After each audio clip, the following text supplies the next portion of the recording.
Hi friends, welcome to Viji's Lifestyle. இன்னைக்கு இந்த வீடியோவில் ஜவ்வரிசியை வச்சு இந்த மாதிரி ஒரு ஸ்வீட்டான லட்டு ரெசிபி எப்படி செய்கிறதுன்னு தான் நம்ம பார்க்க போகிறோம். ஸோ வாங்க எப்படி செய்கிறதுன்னு பார்க்கலாம். வீடியோக்குள்ளே போகிறதுக்கு முன்னாடி என்னோட சேனலை இப்போ தான் ஃபஸ்ட் டைம் பார்க்குறீங்கன்னா மறக்காமல் சப்ஸ்கிரைப் பண்ணிவிடுங்க. கூடவே இருக்க அந்த நோட்டிஃபிகேஷன் பெல் ஐக்கனையும் கிளிக் பண்ணிடுங்க. ஸோ அப்போ தான் நான் ஃப்யூச்சரில் அப்லோட் பண்ணுற வீடியோஸ்லாம் நீங்கள் தவறாமல் பார்க்க முடியும். இந்த லட்டு பண்ணுறதுக்கு நான் நைலான் ஜவ்வரிசி எடுத்திருக்கேன். நார்மல் ஜவ்வரிசியை விட இந்த நைலான் ஜவ்வரிசி கொஞ்சம் சின்ன சைஸாக இருக்கும். கடுகை விட கொஞ்சம் பெருசாக இருக்கும். நீங்கள் கடைகளில் நைலான் ஜவ்வரிசின்னு கேட்டாலே கொடுப்பாங்க. ஸோ இந்த ஜவ்வரிசியை நான் 1 டம்ளர் அளவுக்கு எடுத்திருக்கேன். 1 டம்ளர் ஜவ்வரிசியை நைட்டே ஊற வச்சு எடுத்திருக்கேன். மினிமம் இது குறைந்தது 10 மணி நேரத்துலேருந்து 15 மணி நேரம் நல்லா ஊறணும். நான் 15 மணி நேரம் ஊற வச்சு எடுத்திருக்கேன். ஸோ ரொம்ப ஊறிச்சு அப்படின்னா நமக்கு இது ரொம்ப சாஃப்டாக கிடைக்கும். ஸோ இப்போ இந்த லட்டு எப்படி செய்கிறதுன்னு பார்க்கலாம். ஒரு பேனில் 2 ஸ்பூன் அளவுக்கு நெய் ஆட் பண்ணிக்கலாம். நெய் நல்லா மெல்ட் ஆனதுக்கப்புறமா முந்திரி பருப்பை இந்த மாதிரி சின்ன சின்னதாக கட் பண்ணிவிட்டு முந்திரி பருப்பை ஃபஸ்ட்டு வறுத்து எடுத்துக்கலாம். சேம் அதே பேன்லேயே 1 டம்ளர் ஜவ்வரிசிக்கு 1 டம்ளர் தண்ணி ஆட் பண்ணிக்கலாம். தண்ணி நல்லா கொதி வரட்டும்.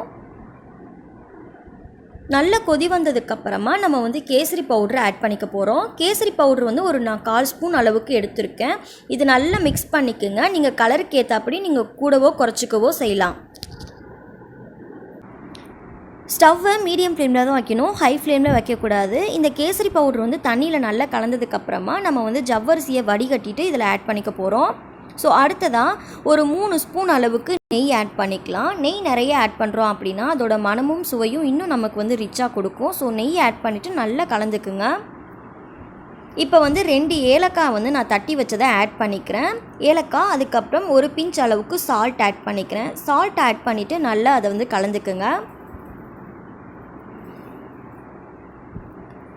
அடுத்ததாக நான் ஒரு 3 ஸ்பூன் அளவுக்கு சோள மாவு ஆட் பண்ணுறேன். அதாவது ஒரு 3 ஸ்பூன் அளவுக்கு கார்ன்ஃப்ளவர் மாவு ஆட் பண்ணுறேன். கார்ன்ஃப்ளவர் மாவு ஆட் பண்ணுறோம் அப்படின்னா நமக்கு லட்டு பிடிக்கிறதுக்கு அதோட ஷேப் கரெக்டாக வரும். ஸோ கார்ன்ஃப்ளவர் மாவு ஆட் பண்ணிவிட்டு நல்லா மிக்ஸ் பண்ணிக்கோங்க.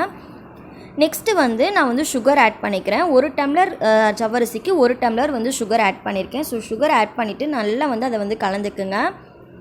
நல்லா அந்த சுகர்லாம் மெல்ட் ஆகிட்டு நமக்கு சுருண்டு வரும். ஸோ சுருண்டு வந்ததுக்கப்புறமா நம்ம முந்திரி பருப்பு எடுத்து வச்சுருக்கோம் இல்லையா, ஸோ அதையும் இதில் ஆட் பண்ணிக்க போகிறோம். ஸோ முந்திரி பருப்பு ஆட் பண்ணிவிட்டு நல்லா மிக்ஸ் பண்ணிவிட்டு நம்ம ஸ்டவ் ஆஃப் பண்ணிடலாம். ஸோ அவ்வளோதான். கை பொறுக்கிற சூடு வந்ததுக்கப்புறம் நம்ம லட்டு பிடிக்க ஸ்டார்ட் பண்ணிடலாம். உடனே நம்மளால் லட்டு பிடிக்க முடியாது. கொஞ்சம் நேரம் ஆறுனதுக்கப்புறமா நீங்கள் இந்த மாதிரி கைகளால் லட்டு பிடிக்க ஸ்டார்ட் பண்ணுங்கள். இந்த லட்டு ரொம்ப சாஃப்டாகவும் ஸ்வீட்டாகவும் ரொம்ப டேஸ்டியாக இருக்கும். கண்டிப்பாக நீங்களும் வீட்டில் ட்ரை பண்ணி பார்த்துட்டு உங்களோட ஃபீட்பேக் என் கூட மறக்காமல் ஷேர் பண்ணிக்கோங்க. இந்த வீடியோ உங்களுக்கு பிடிச்சிருந்ததுன்னா லைக் பண்ணுங்கள், ஷேர் பண்ணுங்கள். மறக்காமல் என்னோடய சேனலை சப்ஸ்கிரைப் பண்ணிவிடுங்க. தேங்க்ஸ் ஃபார் வாட்சிங். தேங்க்யூ.